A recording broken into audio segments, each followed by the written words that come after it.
Hey, welcome to The Explainer. Today we're doing something a little different. We're going to take a whirlwind tour through thousands of years of human thought and meet three of the absolute giants of philosophy, all in just about 8 minutes. Ready? Let's dive in. So, I want to start with a question, a really big one, that has haunted people for centuries.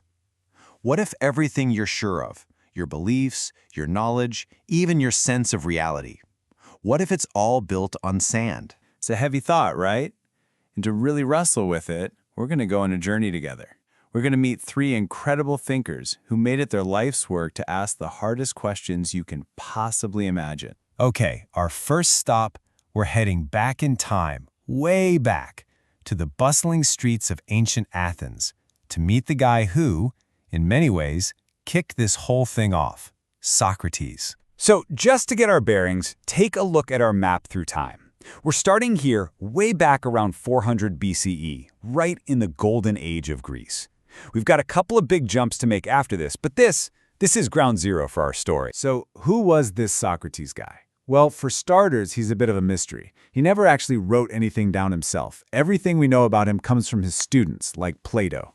Now, his whole thing was wandering around Athens, walking up to the most powerful, smartest people in the city, and just asking them questions. And, his habit of making these important folks look like they didn't know what they were talking about, well, it eventually got him arrested and sentenced to death for corrupting the youth. And that really gets to the core of what obsessed him. Socrates looked around and saw a world full of people who were incredibly confident in their own opinions. But the moment he started to poke at those opinions, they just fell apart. So his question was, how do we get past all this hot air to find something real, something true? His solution was this brilliant tool for thinking. We call it the Socratic method. And the key thing to get is that it's not about having all the answers. It's about asking better and better questions.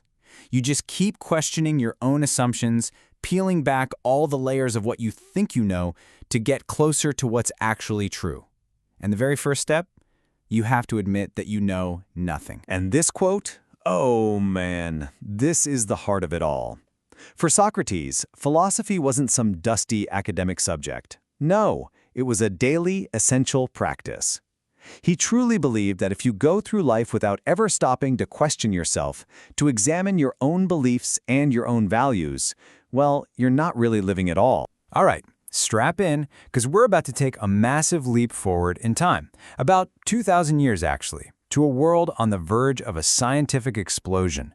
And here, we're going to meet our next thinker, René Descartes. And boom, here we are.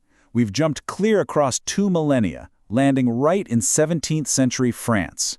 This is the era of the scientific revolution, a time when everyone was obsessed with proof, with certainty, with finding absolute, hard facts. So Descartes, he wants to find a foundation for knowledge that's as solid and undeniable as a math proof.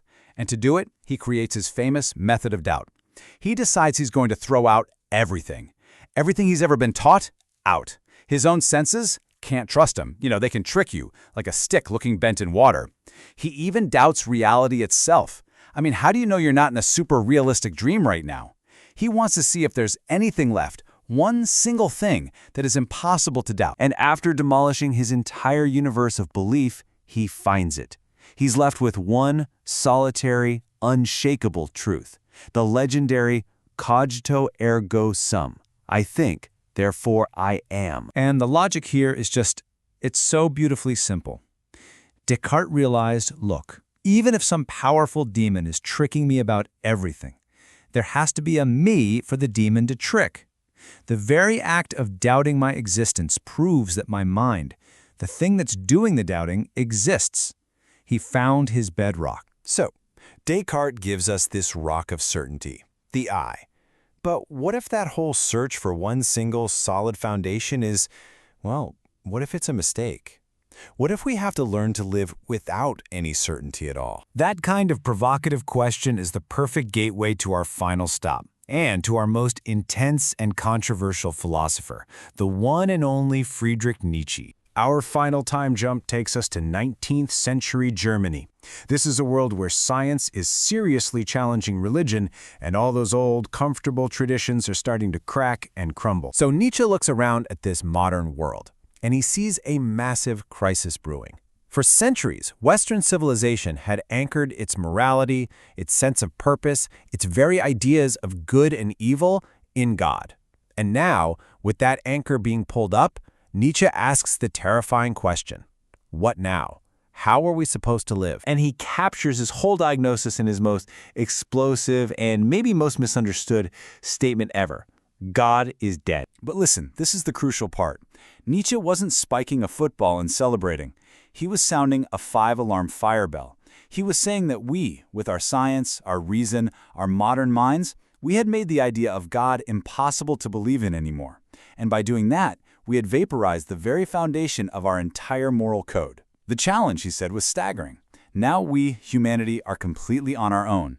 We have to create our own values, our own meaning, from scratch. And this is why Nietzsche's work feels so personal. It's not just philosophy. It's a direct challenge to you, to me, to all of us. He's saying, question where your values really come from. Recognize that things like good and evil are human inventions. And most of all, find the courage to create your own meaning, to strive to become what he called the Übermensch, the overman, an individual who forges their own purpose in a world that offers no easy answers. Okay, whew. We have traveled from an ancient marketplace in Athens to the dawn of the modern world.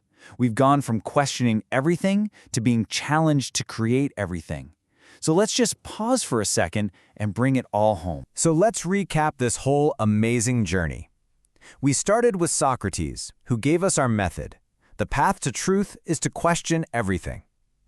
Then, Descartes took that questioning to the absolute limit, doubting reality itself until he found one single certain point, his own thinking mind. And finally, Nietzsche arrived on the scene to find all those old certainties shattered, challenging us to be brave enough to step into that void and create our own values. And now that's it. The philosophical torch is officially passed to you. These guys didn't leave us answers. They left us a toolkit of incredible questions. How do I find what's true? What can I really know for sure? How should I live my life? You don't have to be some famous philosopher in a toga to ask them. The only real question left is, which one are you going to start with?